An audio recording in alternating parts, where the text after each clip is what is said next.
Next നോക്കാൻ പോകുന്നത് the post master by Rabindranath Tagore. So first of all Rabindranath ടാഗോറിനെ കുറിച്ച് നമുക്ക് നോക്കാം. സോ രവീന്ദ്രനാഥ് ടാഗോർ നിങ്ങൾക്ക് എല്ലാവർക്കും അറിയാം. അദ്ദേഹം ഒരു എന്താ പറയുക, ബംഗാളി റിനൗണ്ട് റൈറ്ററാണ്, പോയറ്റാണ്, ഫിലോസഫറാണ്, കമ്പോസറാണ്, and also as well as a social റിഫോമറാണ്, and most prominent one of the most prominent literary figures in Indian history എന്ന് നമുക്ക് അദ്ദേഹത്തിനെ പറയാം. And he was a first non European to win the Nobel prize in literature in the year 1913 for his work Gitanjali. Gitanjali എന്ന് പറയുന്നത് collection of poems ആണ്. അതിനകത്ത് പിന്നെ എന്താ പറയുക, ഫസ്റ്റ് അത് ബംഗാളിലാണ് എഴുതിയത്, ബംഗാളി ലാംഗ്വേജിലാണ് എഴുതിയത്. അത് പിന്നീട് ഇംഗ്ലീഷിലോട്ട് ഇദ്ദേഹം തന്നെയാണ് ട്രാൻസ്ലേറ്റ് ചെയ്തത്. 153 പോംസ് എങ്ങാണ്ടുണ്ടായിരുന്നു, ഇംഗ്ലീഷിലോട്ട് 103 പോംസ് ട്രാൻസ്ലേറ്റ് ചെയ്തു. അദ്ദേഹമാണ്, അതായത് first non European to win the Nobel prize for literature. അദ്ദേഹത്തിൻ്റെ വർക്ക് ഏതായിരുന്നു? ഗീതാഞ്ജലി. ഗീതാഞ്ജലി എന്ന് വെച്ചാൽ സോങ് ഓഫറിങ്സ് എന്നാണ് കേട്ടോ. പിന്നെ കൽക്കട്ടയിലാണ് ഇദ്ദേഹം ജനിച്ചത്, അതായത് നൗ കൊൽക്കട്ട. ആൻഡ് വളരെ അഫ്ലുവൻ്റ് ആയിട്ടും വളരെ കൾച്ചറലി റിച്ച് ആയിട്ടുള്ള ഫാമിലിയിലാണ് ഇദ്ദേഹം ജനിച്ചത്. And he was the youngest. പിന്നെ ലിറ്ററേച്ചർ, ഫിലോസഫി, ആർട്ട്, ഇങ്ങനെയുള്ള അതായത് വെരിഗേറ്റഡ് ആയിട്ടുള്ള സബ്ജക്ട്സിലൊക്കെ ഇദ്ദേഹത്തിന് താല്പര്യം ഉണ്ടായിരുന്നു. ആൻഡ് ലോ പഠിച്ചിട്ടുണ്ട് ഇദ്ദേഹം. ഇംഗ്ലണ്ടിൽ പോയി പിന്നീട് അദ്ദേഹം ഇന്ത്യയിലോട്ട് തിരിച്ചു വന്നിട്ട് ലിറ്റററി ആൻഡ് ക്രിയേറ്റീവ് പാഷൻസിന് വേണ്ടി പെർസ്യൂ ചെയ്യാൻ വേണ്ടി അദ്ദേഹം നിന്നു. ഇപ്പോൾ ലിറ്റററി കോൺട്രിബ്യൂഷൻസ് എന്ന് പറയുമ്പോൾ അദ്ദേഹം പോയട്രി എഴുതിയിട്ടുണ്ട്, ഷോർട്ട് സ്റ്റോറീസ് ഉണ്ട്, നോവൽസ് ഉണ്ട്, എസ്സേസ് ഉണ്ട്, ഡ്രാമാസ് ഉണ്ട്, സോങ്സ് ഉണ്ട്. ആൻഡ് സ്പിരിച്വാലിറ്റി എന്ന് വെച്ചാൽ റിലേറ്റഡ് ടു ഗോഡ്. അത് പിന്നെ മാനും ഗോഡും തമ്മിലും, മാനും നേച്ചറും തമ്മിലും, പിന്നെ human inner self, social change, ഇതൊക്കെയാണ് അദ്ദേഹത്തിൻ്റെ തീംസ് ആയിട്ട് വരുന്നത്. നോട്ട് ചെയ്ത് വെച്ചോണം. പോയട്രിക്കകത്ത് വരുന്ന ഗീതാഞ്ജലി ഉണ്ട്. നോവൽസ് എന്ന് പറയുമ്പോൾ Chokher Bali, the home and the world, Gora, ഇതൊക്കെ നോവൽസാണ്. ഷോർട്ട് സ്റ്റോറീസ് എന്ന് പറയുമ്പോൾ നമുക്ക് പഠിക്കാനുള്ള ദി പോസ്റ്റ് മാസ്റ്റർ, കാബൂളിവാല, ഇതൊക്കെയാണ്. മോർ ദാൻ 2000 സോങ്സ് ഒക്കെ ഇദ്ദേഹം സോങ്സ് കമ്പോസ് ചെയ്തിട്ടുണ്ട്. ഇദ്ദേഹത്തിൻ്റെ സോങ്സിനെ വിളിക്കുന്നത് രവീന്ദ്ര സംഗീത് എന്നാണ്. ഓക്കെ, ഇനി നമ്മുടെ നാഷണൽ ആന്തമായിട്ട് മാറി ഏതൊക്കെയാണ്? മറ്റേ ഇന്ത്യയിലെ ജനഗണമനയും ബംഗ്ലാദേശിലെ അമർ ഷോണാർ ബംഗ്ല എന്നുള്ളതും ഇദ്ദേഹം കമ്പോസ് ചെയ്ത 2 നാഷണൽ ആന്തംസ് ആണ്. അതായത് 2 സോങ്സ് ആണ്. അത് പിന്നീട് നാഷണൽ ആന്തമായിട്ട് മാറി. അപ്പോൾ ഇദ്ദേഹം ഇമ്പോർട്ടൻസ് കൊടുക്കുന്നത് എന്തിനൊക്കെയാണ്? ഹ്യൂമനിസം അല്ലെങ്കിൽ ഹ്യൂമാനിറ്റേറിയൻ ഫീലിങ്സ്, അതിനൊക്കെയാണ് ഇമ്പോർട്ടൻസ് കൊടുക്കുന്നത്. പിന്നെന്താണ്? എഡ്യൂക്കേഷനെ പ്രൊമോട്ട് ചെയ്ത ആളാണ്. സെൽഫ് റിലയൻസിനെ, അതായത് ഒരു കൈൻഡ് ഓഫ് സെൽഫ് ഇൻഡിപെൻഡൻസ് വേണം എന്നുള്ള പ്രൊമോട്ട് ചെയ്തൊരു വ്യക്തിയാണ് ഇദ്ദേഹം. ട്രഡീഷൻ പ്ലസ് മോഡേണിറ്റിയുടെ ഒരു ബാലൻസ് അല്ലെങ്കിൽ ഒരു ഹാർമണിയെ കുറിച്ച് പറഞ്ഞിരുന്ന ഒരാളാണ്.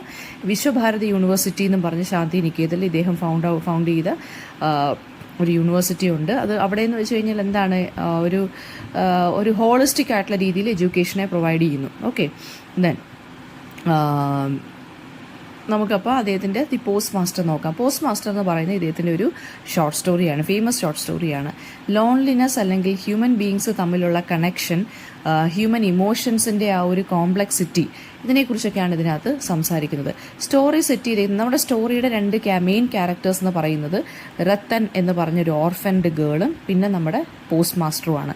പോസ്റ്റ് മാസ്റ്ററിൻ്റെ പേരൊന്നും പറഞ്ഞിട്ടില്ല.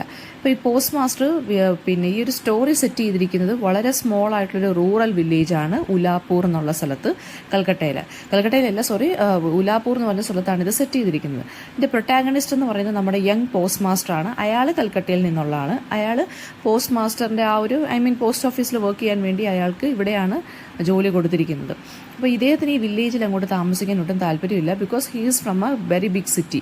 അപ്പോൾ കൽക്കട്ടയിൽ നിന്ന് ഒരു റിമോട്ട് വില്ലേജിലോട്ട് താമസിക്കാൻ ആർക്ക് താല്പര്യമില്ലായിരുന്നു? നമ്മുടെ പോസ്റ്റ് മാസ്റ്ററിന് താല്പര്യമില്ലായിരുന്നു. സോ ബിക്കോസ് വില്ലേജ് എന്ന് പറയുമ്പോൾ എന്താണ്, വളരെ സ്ലോ പേസ് ഓഫ് ലൈഫാണുള്ളത്, അൺഫെമിലിയർ ആയിട്ടുള്ള സറൗണ്ടിങ്സ് ഒക്കെയാണുള്ളത്. സോ പോസ്റ്റ് മാസ്റ്റർ വളരെ എഡ്യൂക്കേറ്റഡ് ആയിട്ടുള്ള മാൻ ആയതുകൊണ്ടും ഇയാൾക്ക് ഈ വില്ലേജേഴ്സിനെയും വില്ലേജിനെയും ഒന്നും വളരെ താല്പര്യമൊന്നും ഇല്ലായിരുന്നു. അദ്ദേഹത്തിൻ്റെ ഉള്ളി കമ്പാനിയൻ എന്ന് പറയുന്ന രത്തനായിരുന്നു, RATAN. രത്തൻ എന്ന് പറയുന്ന ഒരു ഓർഫൻഡ് വില്ലേജ് ഗേളാണ്. അയാളുടെ ഹൗസ് ഹോൾഡ് ചോർസിലൊക്കെ, അതായത് ഹൗസ് ഹോൾഡ് ആക്ടിവിറ്റീസിലും ഹൗസ് ഹോൾഡ് ഡ്യൂട്ടീസിലും വർക്ക്സിലും ഒക്കെ ഹെൽപ്പ് ചെയ്തുകൊണ്ടിരുന്നത് രത്തനാണ്. പോസ്റ്റ് മാസ്റ്ററും രത്തനും തമ്മിൽ നല്ലൊരു ബോണ്ട് ഡെവലപ്പ് ചെയ്തു ഓവർ ടൈം. ആൻഡ് ഇയാളുടെ ഫാമിലിയിലെ സ്റ്റോറീസിനെ കുറിച്ച്, ഇയാളുടെ കൽക്കട്ടയിലെ ലൈഫിനെ കുറിച്ചൊക്കെ പോസ്റ്റ് മാസ്റ്റർ സംസാരിക്കുമ്പോൾ ഈ കുട്ടി വളരെ അറ്റൻറ്റീവായിട്ട് അത് കേട്ടുകൊണ്ടിരിക്കും. And she imagines herself as part of his world. അതായത് ഇദ്ദേഹമായിട്ട് ഈ കുട്ടി വളരെയധികം അറ്റാച്ച്ഡ് ആവും. രത്തൻ ആരെക്കുറിച്ചാണ് സംസാരിക്കുന്നത്? അവളുടെ പാസ്റ്റിനെ കുറിച്ച്, അവളുടെ ആ ഒരു അച്ഛനെക്കുറിച്ച്, അമ്മയെക്കുറിച്ച് ഒക്കെയാണ് ആര് സംസാരിക്കുന്നത്? രത്തൻ സംസാരിക്കുന്നത്.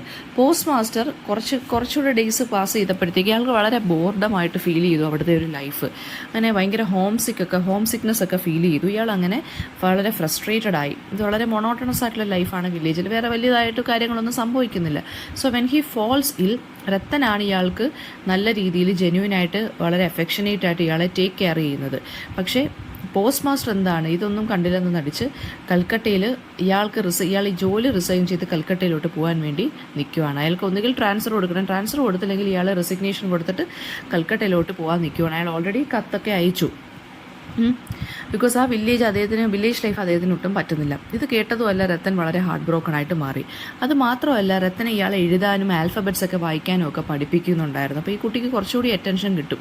അപ്പോൾ ഈ കുട്ടി പിന്നെ എന്താ പറയുക, ഇയാളുടെ വിളിക്കായിട്ട് ഇങ്ങനെ കാതോർത്തൊക്കെ ഇങ്ങനെ ഇരിക്കാനും വെയിറ്റ് ചെയ്യാനൊക്കെ തുടങ്ങി. അങ്ങനെ രത്തൻ വളരെ ഹാർട്ട് ബ്രോക്കൺ ആയി ഈ ഒരു കാര്യം കേട്ടപ്പോൾ, ഇയാളുടെ ഈ ഡിസിഷൻ കേട്ടപ്പോൾ. അവൾ നല്ല രീതിയിൽ പ്ലീഡ് ചെയ്യാൻ തുടങ്ങി, അതായത് എന്നെയും കൂടെ കൊണ്ടുപോകും. പക്ഷേ ഇദ്ദേഹം എന്ത് ചെയ്തു? റെഫ്യൂസ് ചെയ്തു. ആൻഡ് ഇവളുടെ ഇമോഷൻസിനെ എന്താ പറയുക, ഒട്ടും വില കൊടുക്കാതെ ജസ്റ്റ് എന്ത് ചെയ്തു? നെഗ്ലക്റ്റ് ചെയ്ത് കളഞ്ഞു. And on the day of his departure post master എന്ത് ചെയ്യുകയാണ്? കുറച്ച് പൈസ കൊടുക്കുവാണ് ഈ കുട്ടിക്ക്. പക്ഷേ രത്തൻ എന്ത് ചെയ്തു? റെഫ്യൂസ് ചെയ്തു. Rathan because she was deeply hurt. ഈ ഒരു പൈസ കൊടുത്ത് ഇവളെ ഒഴിവാക്കുവാണെന്നും ഒക്കെയുള്ള രീതിയിൽ ഈ കുട്ടിക്ക് മനസ്സിലായി ഇയാൾ ഇനി തിരിച്ച് വരത്തില്ല എന്നൊക്കെയുള്ള രീതിയിൽ, അതായത് ഇയാൾ പോവുകയാണെന്നുള്ളത്. അപ്പോൾ ഇയാൾ പറയുന്നുണ്ട്, ഇനി വരാൻ പോകുന്ന പോസ്റ്റ് മാസ്റ്ററിൻ്റെ അടുത്ത് ഞാൻ നിന്നെക്കുറിച്ച് പറഞ്ഞേക്കാം, അയാൾ നിൻ്റെ കാര്യങ്ങളൊക്കെ നോക്കിക്കോളും എന്നൊക്കെ പറയുന്നുണ്ട്. അപ്പോൾ ഈ കുട്ടി പറഞ്ഞ്, എനിക്ക് നിങ്ങളുടെ കൂടെ വന്നാൽ മതി എന്നാണ്, വേറെ ആരെയും എനിക്ക് വേണ്ട, എനിക്ക് നിങ്ങളുടെ പൈസയൊന്നും വേണ്ട, എനിക്ക് നിങ്ങളുടെ കൂടെ വന്നാൽ മതി എന്നാണ് പറയുന്നത്. അപ്പോൾ പോസ്റ്റ് മാസ്റ്റർ പോകുമ്പോൾ രത്തൻ എന്താണ്, ആ വില്ലേജിൽ ഒറ്റയ്ക്കായി പോവുകയാണ് ചെയ്തത്. പക്ഷേ ആ കുട്ടി ആ പോസ്റ്റ് ഓഫീസിൻ്റെ ചുറ്റിനും കടന്ന് ഇങ്ങനെ കരഞ്ഞുകൊണ്ട് ഇങ്ങനെ നിൽക്കുവാണ്.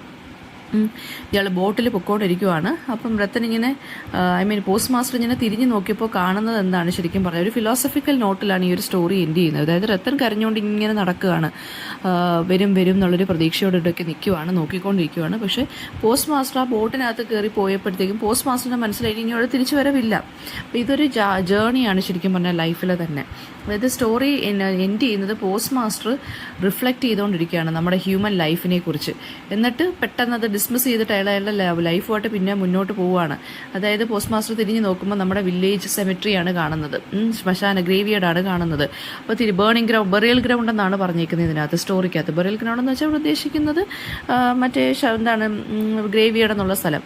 പോസ്റ്റ് മാസ്റ്റർ വള്ളത്തിൽ നിന്നിട്ട് ബോട്ടിൽ നിന്ന് തിരിഞ്ഞ് നോക്കുമ്പോൾ കാണുന്ന ഈ വില്ലേജിൻ്റെ ബറിയൽ ഗ്രൗണ്ട്, പിന്നെ അതുപോലെ തന്നെ എന്താണ് നമ്മുടെ ഈ ഒരു നദി കാണുമ്പോൾ, അതായത് പോസ്റ്റ് മാസ്റ്ററിന് ചെറിയൊരു വിഷമം തോന്നി. അപ്പോൾ പുള്ളിക്കാരൻ നോക്കുന്നിടത്തെല്ലാം ഭയങ്കര സാഡായിട്ടുള്ള, വളരെ ഗ്ലൂമി ആയിട്ടുള്ളൊരു കൈൻഡ് ഓഫ് അറ്റ്മോസ്ഫിയർ അല്ലെങ്കിൽ ഒരു കൈൻഡ് ഓഫ് നേച്ചർ ഇദ്ദേഹം കാണാൻ തുടങ്ങി. അപ്പോൾ അതായത് നദി ഭയങ്കരമായിട്ട് ഇങ്ങനെ വീർപ്പ് മുട്ടിക്കിടക്കുന്ന കണക്ക്, കരയാൻ വേണ്ടി വീർപ്പ് മുട്ടിക്കിടക്കുന്ന കണക്ക്. പിന്നെ ഇദ്ദേഹം നോക്കിയപ്പോൾ ബറിയൽ ഗ്രൗണ്ട് കണ്ടു. ബറിയൽ ഗ്രൗണ്ട് കണ്ടപ്പോൾ he was actually thinking like death എന്ന് പറയുന്നത്, നമ്മളെല്ലാവരും ഓരോ ജേണിക്ക് ഇങ്ങനെ പോവുകയാണ്, നമ്മൾ വരും എന്ന് പ്രതീക്ഷിച്ച് ഇങ്ങനെ ഒരുപാട് പേര് കാത്തിരിക്കുന്നുണ്ടായിരിക്കും, അല്ലെങ്കിൽ നമ്മളും ഇങ്ങനെ തിരിച്ച് വരും എന്നൊക്കെ പ്രതീക്ഷ ആയിരിക്കും നമ്മൾ പോകുന്നത്. പക്ഷേ ലൈഫ് എന്ന് പറയുന്നത് എപ്പോൾ വേണമെങ്കിലും ഡെത്തിൽ ചെന്ന് എൻഡ് ചെയ്യാം. ലൈഫ് എന്ന് പറയുന്നത് നമുക്കൊരു എന്താ പറയുക, അതൊരു ജേണിയാണ് ശരിക്കും പറഞ്ഞാൽ. ഇതുപോലെ ഞാൻ ഈ പോകുന്ന കണക്കുള്ളൊരു ജേണിയാണ് ലൈഫ് എന്ന് പറയുന്നത്, അല്ലേ? അപ്പോൾ എപ്പോൾ വേണമെങ്കിലും ഇത് സ്റ്റോപ്പ് ആകാം എന്ന് പറയുവാണ് നമ്മുടെ പോസ്റ്റ് മാസ്റ്റർ. ഇങ്ങനെ ആലോചിച്ചിട്ട് പിന്നീട് പെട്ടെന്ന് അദ്ദേഹം ഈ ഒരു തോട്ട്സൊക്കെ ഇങ്ങനെ ഷേക്ക് ഓഫ് ചെയ്തിട്ട് അദ്ദേഹത്തിൻ്റെ ലൈഫുമായിട്ട് കണ്ടിന്യൂ ചെയ്ത് പോകുന്നതായിട്ട് കാണിക്കുന്നത്. അതായത് ആ ബോട്ടിൽ പോകുന്നവരെ അവിടം വരെ ഉള്ളൂ. ഇതിനകത്ത് പറയുന്ന തീംസ് എന്ന് പറയുന്നത് ലോൺലിനെസ്സിനെ കുറിച്ചും ഐസൊലേഷനെ കുറിച്ചുമാണ് പറയുന്നത്. ഏറ്റവും ഇമ്പോർട്ടൻ്റ് ആയിട്ടുള്ള പോയിൻ്റാണ്. പോസ്റ്റ് മാസ്റ്റർ ഒരു കൈൻഡ് ഓഫ് ഏലിനേഷൻ ഫീൽ ചെയ്യുന്നുണ്ട് ഉല്ലാപ്പൂരിൽ. കാരണം എന്താണ്, അയാൾക്ക് വില്ലേജേഴ്സുമായിട്ട് കണക്ട് ചെയ്യാൻ പറ്റുന്നില്ല. അർബൻ ആൻഡ് റൂറൽ ലൈഫ് തമ്മിലുള്ളൊരു ഡിസ്റ്റിങ്ഷൻ അല്ലെങ്കിൽ വേർതിരിവ് ഇയാൾക്ക് വളരെയധികം പെട്ടെന്ന് കിട്ടി. ഇയാൾ സിറ്റി ലൈഫൊക്കെ നല്ല രീതിയിൽ എൻജോയ് ചെയ്തിട്ട് പെട്ടെന്ന് റിമോട്ട് വില്ലേജിലോട്ട് വന്നപ്പോൾ ഇയാൾക്ക് പറ്റുന്നില്ല അങ്ങോട്ട്. ഇയാളൊരു ചെറിയൊരു ഹട്ടിലൊക്കെയാണ് താമസിക്കുകയൊക്കെ ചെയ്യുന്നത്. ഇയാൾക്കൊട്ടും അക്സെപ്റ്റ് ചെയ്യാൻ പറ്റുന്നില്ല അതൊന്നും. ദെൻ ഹ്യൂമൻ കണക്ഷൻസ്, ഈ പോസ്റ്റ് മാസ്റ്ററും രത്തനും തമ്മിലുള്ള ഒരു ഡീപ്പ് ഹ്യൂമൻ നീഡ് ഫോർ കമ്പാനിയൻഷിപ്പാണ് കാണിക്കുന്നത്. പക്ഷേ പോസ്റ്റ് മാസ്റ്റർ എന്താണ്, ആ സിറ്റി ലൈഫിലുള്ള അതേ ഒരു നേച്ചർ തന്നെയാണ് ഇവിടെ കാണിച്ചത്. രത്തൻ എന്ന് പറയുന്ന ആ വില്ലേജ് ലൈഫിൻ്റെ ഒരു പ്യൂരിറ്റി, ഇന്നസെൻസ് ആണ് റിപ്രസെൻറ്റ് ചെയ്യുന്നത്. ആ കുട്ടി എന്താണ്, ഇയാളുടെ അടുത്ത് പഠിക്കാൻ വന്ന് നിൽക്കുന്നതാണെങ്കിലും ഇയാളുടെ ഡ്യൂട്ടീസൊക്കെ, ഹൗസ് ഹോൾഡ് ഡ്യൂട്ടീസൊക്കെ ചെയ്യുന്നതും, ഇയാൾക്ക് വയ്യാതായപ്പോൾ കുട്ടി നോക്കിയതെന്നൊക്കെ വെച്ച് കഴിഞ്ഞാൽ വില്ലേജ് ലൈഫിൻ്റെ ഒരു ഇന്നസെൻസ് ആണ് കാണിക്കുന്നത്. മാത്രമല്ല ആ കുട്ടിക്ക് ആരുമില്ല, ഇയാളുടെ കഥകളൊക്കെ കേട്ടുകൊണ്ടിരിക്കുന്നതെങ്കിലും. പക്ഷേ ഇയാൾ എന്തിനാണ് ശരിക്കും പറഞ്ഞാൽ ഈ കുട്ടിയെ എഴുതാനും വായിക്കാനും ഒക്കെ പഠിപ്പിച്ചത്? ഇയാളുടെ ബോർഡത്തിൽ നിന്ന് രക്ഷപ്പെടാൻ വേണ്ടിയാണ്. സോ ആ ഒരു ഇമോഷണൽ കണക്ഷൻ ഇയാൾക്കില്ല, പക്ഷേ വൺ സൈഡഡ് ആണ്. രത്തന് ഇങ്ങോട്ടുണ്ട്, ഇയാൾക്ക് അങ്ങോട്ടില്ല. Then unfulfilled desires. റത്തനാണെങ്കിൽ ഒരു ഫാമിലി ബോണ്ടിന് വേണ്ടി അല്ലെങ്കിൽ ഒരു കൈൻഡ് ഓഫ് ഒരു ബോണ്ടിന് വേണ്ടിയാണ് ഇയാളുടെ അടുത്ത് പോയത്. പക്ഷേ ഇയാൾ എന്താണ് ചെയ്തത്? അത് ആ ഒരു ബോണ്ടിനെ തകർത്തെറിഞ്ഞുകൊണ്ട് ഇയാളുടെ സെൽഫിഷ് നീഡ്സിന് വേണ്ടി സിറ്റിയിലോട്ട് അങ്ങ് പോവുകയാണ് ചെയ്തത്. ഇയാൾക്ക് വേണമെന്നുണ്ടെങ്കിൽ ഈ കുട്ടിയെ കൊണ്ടുപോകാമായിരുന്നു.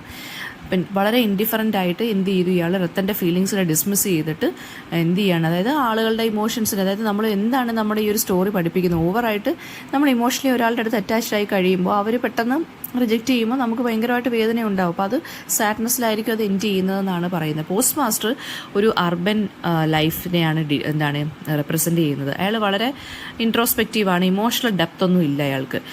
അതായത് റത്തൻ്റെ ഫീലിങ്സ് ഒന്നും മനസ്സിലാക്കാനുള്ള ഒരു ഇമോഷണൽ മെച്യൂരിറ്റി ഒന്നും ഇയാൾക്കില്ല. എന്ന് വെച്ചാൽ ഇയാളുടെ ആ ഒരു പോക്ക്, ഇയാൾ ഈ വില്ലേജ് ലീവ് ചെയ്ത് രത്തനെ അതായത് രത്തനെ കൊണ്ടുപോകാതെയുള്ള ഈ പോക്കെന്ന് പറയുന്നത് തന്നെ എന്താണ്? ഹ്യൂമൻ ലൈഫ് അല്ലെങ്കിൽ ഹ്യൂമൻ റിലേഷൻഷിപ്സ് എന്ന് പറയുന്നത് തന്നെ വളരെ ട്രാൻഷ്യൻ്റ് ആണ്. അതായത് ചേഞ്ചിങ് ആണ്, എപ്പോൾ വേണമെങ്കിലും മാറാം. റത്തൻ എന്ന് പറയുന്നത് ഇന്നസെൻസിനെയും ഡിവോഷനെയും സെൽഫ്ലെസ്നെസ്സിനെയൊക്കെ കാണിക്കുന്നു. അതായത് അവളുടെ ഒരു അൺറിക്വൈറ്റഡ് ലവാണ്, അതായത് തിരിച്ചു കിട്ടാത്തൊരു സ്നേഹമാണ് അവൾക്ക്, അല്ലേ?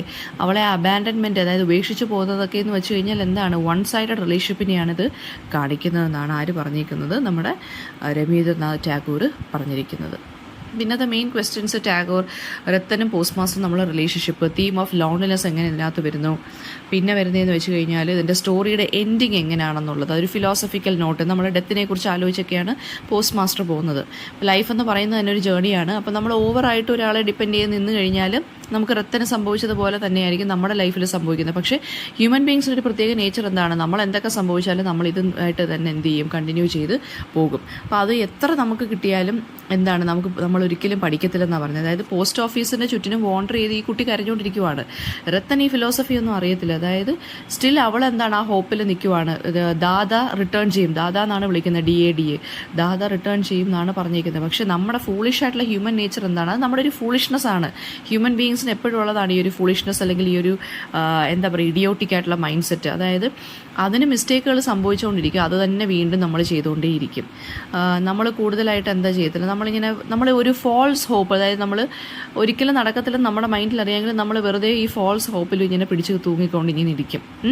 അപ്പോൾ ടിൽ ഒരു ദിവസം വരുമ്പോൾ നമുക്ക് മനസ്സിലാവും അയാൾ ഒരിക്കലും പോയ ആളൊരിക്കലും തിരിച്ചു വരികയില്ല എന്നുള്ളത്. അപ്പോഴത്തേക്ക് നമ്മുടെ ഹാർട്ടും ഡ്രൈ ആയി, അതായത് നമ്മൾ തകർന്നു പോകും ആ സമയം ആകുമ്പോഴത്തേക്ക്. ആഫ്റ്റർ ദാറ്റാണ് നമുക്കൊരു അവേക്കനിങ് അല്ലെങ്കിൽ ഒരു റിയലൈസേഷൻ നമ്മുടെ മൈൻഡിൽ വരുന്നത്. എന്താണ്